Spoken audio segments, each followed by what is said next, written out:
Good morning friends. आज के इस लेक्चर में हम डिस्कस करेंगे फ्री बॉडी डायग्राम के बारे में। तो अभी तक हम डिस्कस कर रहे थे लॉज ऑफ मोशन में फ्री बॉडी डायग्राम। तो अब तक हमने क्या क्या डिस्कस किया था, हॉरिजॉन्टल सरफेस पे मास रखा हो या फिर इंक्लाइंड सरफेस पे सिंगल मास, डबल मास, इन सब चीज़ों पे हमने उसका फ्री बॉडी डायग्राम बनाया है। अभी ये क्या है कि एक ये सरफेस है 2D में, उस पे एक ये प्लेट रखी हुई है। इस प्लेट को ये प्लेट बोल सकते हैं या फिर इसी को हम बोल सकते हैं प्लैंक। Planck, okay. तो इसका हमें क्या करना है, फ्री बॉडी डायग्राम बनाना है। तो फ्री बॉडी डायग्राम बनाने के लिए मैंने बताया था जिस ऑब्जेक्ट का फ्री बॉडी डायग्राम बनाना है, सबसे पहले उस ऑब्जेक्ट को उस तरीके से हम बना लेते हैं। तो हमने यहाँ पे ऑब्जेक्ट को बना लिया है यहाँ पे। उसके बाद फ्री बॉडी डायग्राम बनाने के सबसे पहले क्या करेंगे, हम इसका जो ग्रेविटेशनल फोर्स है जो कि इसके सेंटर ऑफ मास से लगेगा डाउनवर्ड डायरेक्शन में, सबसे पहले हम उसका mg फोर्स लिख लेंगे। mg फोर्स है। अब उसके बाद नॉर्मल फोर्स की बात करेंगे। तो एक नॉर्मल फोर्स यहाँ, क्योंकि ये हमारा जो प्लेन है इससे यहाँ टच हो रहा है और इससे यहाँ पे टच हो रहा है, तो दो नॉर्मल फोर्स होंगे। ओके, इसको हम अगर कह दें n1 और इसको नॉर्मल फोर्स को n2 कह दें, तो ये जो नॉर्मल फोर्स होगा ये क्या होगा कि जो दोनों सरफेस टच कर रहे हैं उसके परपेंडिकुलर डायरेक्शन में लगेगा। ओके, और ये जो सरफेस है यही सरफेस इस ऑब्जेक्ट पे नॉर्मल फोर्स लगाएगा। तो ये जो सरफेस है हमारा हॉरिजॉन्टल सरफेस है और ये जो प्लेट है वो यहाँ पे टच हो रही है। तो जो प्लेट टच हो रही है उसका कॉर्नर टच हो रहा है। बेसिकली अगर कॉर्नर जो टच हो रहा है, यहाँ पे हमें कॉर्नर जो टच होगा तो उस पर पता नहीं चलेगा कि उसका जो हॉरिजॉन्टल सरफेस कैसा है। अब ये तो एक हमने बहुत छोटे उस पर बनाया है, अगर बहुत बड़े लार्ज स्केल पे अगर हम बनाते हैं तो इसका सब एक हॉरिजॉन्टल सरफेस भी पता चलता, कॉर्नर का भी अगर उससे पता करते। तो ये दोनों जो हमारे पास है, एक तो ये सरफेस है प्लेन, उसके पास ये जो है हमारा प्लेट है उसका सरफेस है, तो दोनों का सरफेस कुछ इस तरीके से टच होगा। ओके, अगर हम एक लार्ज स्केल पे बनाएंगे तो इस तरीके से टच होगा। तो मैंने बताया था कि इसका जो नॉर्मल फोर्स होगा ये जो प्लेन हमारी है उसके परपेंडिकुलर डायरेक्शन में होगा। ओके, तो परपेंडिकुलर डायरेक्शन में यहाँ से हमारा फोर्स n1 होगा। ओके, उसके बाद n2 फोर्स है। तो n2 फोर्स किस डायरेक्शन में होगा, ये जो प्लेन है और ये जो हमारा प्लेट टच है ये कॉर्नर पे, तो उसके परपेंडिकुलर डायरेक्शन में कुछ इस तरीके से हमारा फोर्स होगा। ये हमारा फोर्स है n2। ओके, तो जब भी कॉर्नर की बात आएगी, कॉर्नर की, तो जो हॉरिजॉन्टल ये जो हमारा सरफेस प्लेन दिया हुआ है उससे जहाँ पे टच करेगा तो उसको क्या है कि एक अगर लार्ज स्केल पे मान के चले तो उसका कुछ ना कुछ सरफेस जो है टच होगा इस पे। ओके, जो कॉर्नर है उसका अगर लार्ज स्केल बनाएंगे तो वो कुछ ना कुछ हॉरिजॉन्टल टाइप से बनेगा लार्ज स्केल पे, तो वो ऑलरेडी इस पे टच होगा हॉरिजॉन्टल सरफेस, और क्या है कि ये परपेंडिकुलर डायरेक्शन में इस प्लेट को नॉर्मल फोर्स देगा और उसी तरीके से इस पे। अब हम इसका अगर देखें नॉर्मल फोर्स के, इसका फ्री बॉडी डायग्राम की बात करें तो इसके लिए सबसे पहले हम यहाँ पे इस तरीके से हम प्लेट बना लेंगे। इस प्लेट पे एक तो सबसे पहले ग्रेविटेशनल फोर्स है, तो ग्रेविटेशनल फोर्स हम यहाँ पे लिख लेंगे mg, इसके सेंटर ऑफ मास से mg ग्रेविटेशनल फोर्स हो गया। उसके बाद जो नॉर्मल फोर्स यहाँ पे है n1 है और यहाँ पे क्या है नॉर्मल फोर्स n2 है। तो यहाँ पे सेम एज जैसे इसके ऊपर वाले में था नॉर्मल फोर्स, सेम डायरेक्शन में n1। अब n2 की बात हो रही है, तो अब n2 का क्या है कि नॉर्मल जो ये जो सरफेस है और इस सरफेस से ये वाला जो प्लेट है प्लैंक हमारा टच है। तो हमने क्या बताया था, जो सरफेस से होता है सरफेस से उसके परपेंडिकुलर डायरेक्शन में फोर्स लगता है उस ऑब्जेक्ट पे। तो सरफेस हमारा कौन सा है, सरफेस ये जो हमारा है ये कॉर्नर है, कॉर्नर इस तरीके से ये कॉर्नर है हमारा, ये सरफेस है। तो हमने अभी बताया कि कॉर्नर है, तो कॉर्नर का एक्चुअल में जो अगर हम अभी इस स्मॉल स्केल पे देखेंगे तो इसका क्या है कि कुछ हमें पता नहीं चलेगा कि नॉर्मल फोर्स इसका किस डायरेक्शन में कैसे भी जा सकता है। लेकिन अगर हम लार्ज स्केल पे अगर बात करें तो इसका कुछ ना कुछ एक हॉरिजेंटल इस तरीके से सरफेस होगा, इस तरीके से सरफेस होगा कहीं ना कहीं। तो इसके ये जो सरफेस होगा इसके नॉर्मल डायरेक्शन क्या होगी फिर इस सरफेस की ऑब्जेक्ट पे, इस तरीके से होगी नॉर्मल डायरेक्शन। ओके, तो इस तरीके से अगर ये जो हमारा सरफेस है, इस सरफेस से ऑब्जेक्ट पे नॉर्मल डायरेक्शन ये होगी हमारे। क्लियर है इतना? अब अभी हमने बताया कि ये स्मॉल स्केल पे हमने बनाया है, अगर इसके लार्ज स्केल पे हम बना दें तो इसका कुछ इस तरीके से सरफेस मिलेगा हमारे पास, इस तरीके से सरफेस, फ्लैट सरफेस मिलेगा। ओके, जब फ्लैट सरफेस मिल जाएगा तो इन दोनों का आपस में ये जो बॉडी है और ये जो हमारे पास प्लेन है, इनका आपस में कांटेक्ट होगा, इसका फ्लैट और इसका भी फ्लैट है, तो इन दोनों का आपस में बॉडी कांटेक्ट होगा। उसके बाद क्या होगा, कांटेक्ट होने के बाद ये जो प्लेन है इस पे फोर्स मारेगा परपेंडिकुलर डायरेक्शन में। तो ये हमने देख लिया है इसका सरफेस कैसा है, उसके अकॉर्डिंग इस पे परपेंडिकुलर डायरेक्शन में फोर्स लगेगा। तो परपेंडिकुलर डायरेक्शन में फोर्स इस तरीके से लगेगा, तो इस तरीके से हम देख लेंगे, इस तरीके से हम फोर्स लगा देंगे N2।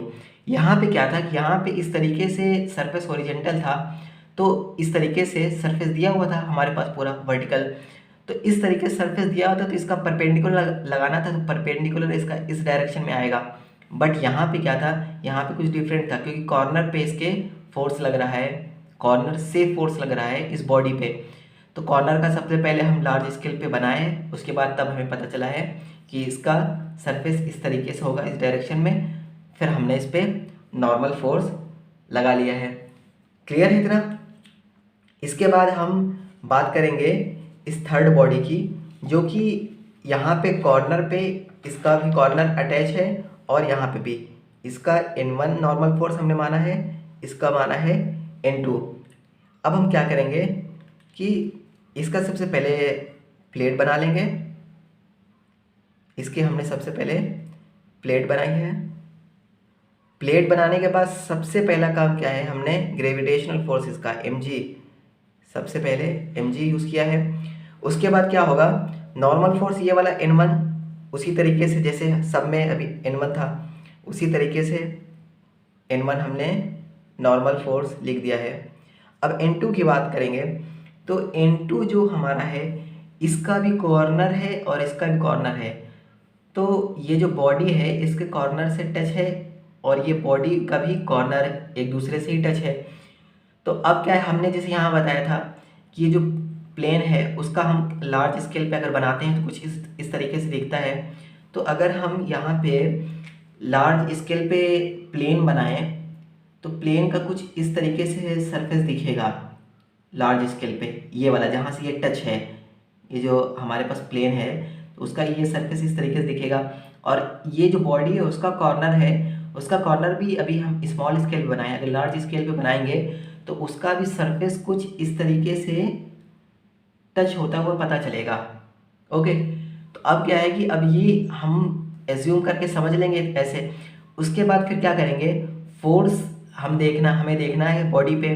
तो ये जो हमारे पास प्लेन है, प्लेन के परपेंडिकुलर डायरेक्शन में लगता है, प्लेन हमारा कुछ इस तरीके से है, इस डायरेक्शन में ऐसे है, तो उसका परपेंडिकुलर क्या होगा, उसका परपेंडिकुलर कुछ इस डायरेक्शन में होगा। क्लियर है? तो इसका परपेंडिकुलर कुछ इस डायरेक्शन में ऐसे आएगा N2। ओके, तो इस तरीके से आएगा। तो ये क्या है, N2 जो है हमारा, ये अगर हॉरिजेंटल अगर इस तरीके से सरफेस से देखें तो ये कुछ एंगल थीटा बनाता है। क्लियर है? तो ये सारी चीज़ें यहाँ पे भी कुछ एंगल थीटा बनाएगा, उस तरीके से हम देख लेंगे जो भी अगर फाइंड करना होगा। अभी तो फिर हम फिलहाल फ्री बॉडी डायग्राम बनाना सीख रहे हैं। उसके बाद जब क्वेश्चंस देखेंगे तो उसमें पता चलेगा कि हमें किस किस टाइप से क्या क्या चीज़ें रिक्वायरमेंट है उसके हिसाब से हम इसके कंपोनेंट को तोड़ेंगे इस तरीके से, कॉस थीटा हॉरिजॉन्टल सरफेस और वर्टिकल सरफेस में साइन थीटा। इसका कंपोनेंट को भी तोड़ना सिखाएंगे जब वहाँ पे क्वेश्चंस आएंगे, तो उस तरीके से हम इसको सिखाएंगे। क्लियर है? और इसके अलावा एक है क्वेश्चन जिसमें हिंज फोर्स की बात किया है, तो वो भी हम देख लेते हैं हिंज फोर्स की। तो पहले इसको इरेज कर देते हैं, उसके बाद फिर हम देखेंगे हिंज फोर्स के बारे में।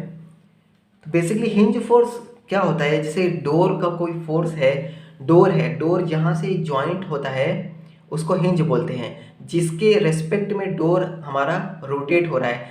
जैसे हमारे पास हैंडल है, हैंडल हम पकड़ के डोर को ओपन या शट करते हैं, तो उसमें क्या होता है कि जिसके रेस्पेक्ट में वो डोर हमारा ओपन हो रहा है या क्लोज हो रहा है, तो जिसके रेस्पेक्ट में है उसी को हम हिंज बोलते हैं। ओके, तो उसमें क्या होता है, हिंज फोर्स होता है, जहाँ पे ये हमारा जो डोर या जो भी है जहाँ पे कनेक्ट है जिस हिंज से, तो उस पर एक फोर्स होता है, उसी को हम हिंज फोर्स बोलते हैं। जैसे कि हम यहाँ पर अगर एक सरफेस ले लें, ये हमारे पास एक सरफेस है, ओके, ये हमारे पास सरफेस है और उसके ऊपर एक प्लेट रखी हुई है, एक प्लेट इस तरीके से रखी हुई है, ओके। और उस प्लेट पे ये हमारे पास एक यहाँ पे स्फेयर रखा हुआ है, एक इस तरीके से स्फेयर है मास m का। यहाँ पे नॉर्मल फोर्स क्या होगा, N1 होगा, और यहाँ पे एक नॉर्मल फोर्स होगा, वो क्या होगा हमारा N2 होगा, और क्या है एक यहाँ पे नॉर्मल फोर्स होगा, उसको हम कह देते हैं N3। ओके, ये सारे नॉर्मल फोर्स हमने N3, ये सारे नॉर्मल फोर्स हमने दिखा दिए। ये क्या है हमारा, ये हमारा है स्फेयर। ओके, ये हमारा है स्फेयर।